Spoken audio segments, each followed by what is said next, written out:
wine companies, predominantly distributors, have built their businesses utilising the functionality within Bevica, and that's now expanded out into distilleries and wineries both in the UK. And now we're starting to see people come from overseas, from Europe, and even from America, having interest in utilising the Microsoft product combined with our specialist wine IP to bring together, a really strong drinks proposition. I think the thing that sets us apart from other drinks solutions is the fact that we have the fantastic R&D budget from Microsoft coming along and improving the product all the time.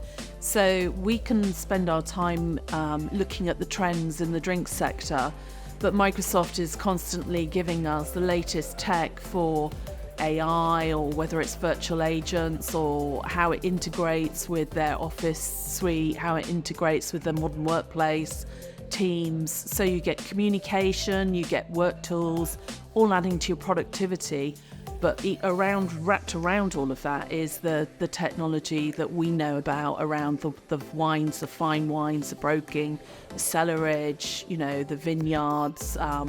And as it comes together, then that really makes a strong proposition for any drinks business.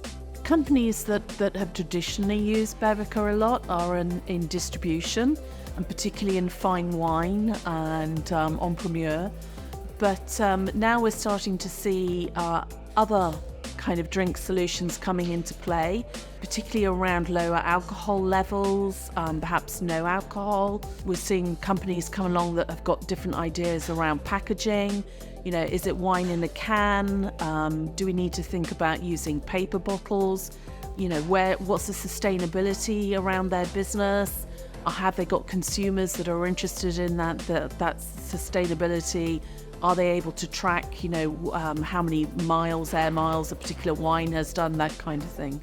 So now I'm starting to see more vineyards come into play, and they're interested in having a wider portfolio. So they're not just producing wine, but they're also, perhaps they have a farm shop or an events business, a restaurant attached, and they've got lots and lots of different marketing promos. So the way that they sell is slightly different. They're not just B2B, they're B2C.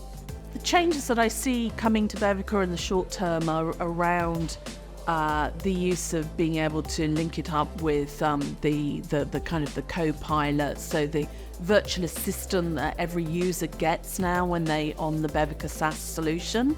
And in the long term, I think that's just going to penetrate into more and more of the different processes that you have within your business. So if you were looking at something like forecasting, reordering, all of that is just going to become algorithms within the system to help you manage your stock levels and hopefully give you the best return on investment. Bevica's was originally, I suppose, grown out of enterprise businesses. The way that the software worked was it was on-prem and it needed a big investment to set it up.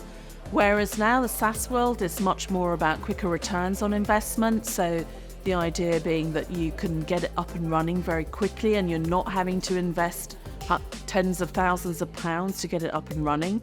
Now we're seeing more and more small to medium-sized businesses, even startup businesses that are basically saying to themselves, well, actually, if I put this platform in, I know that I can grow my business and scale my business.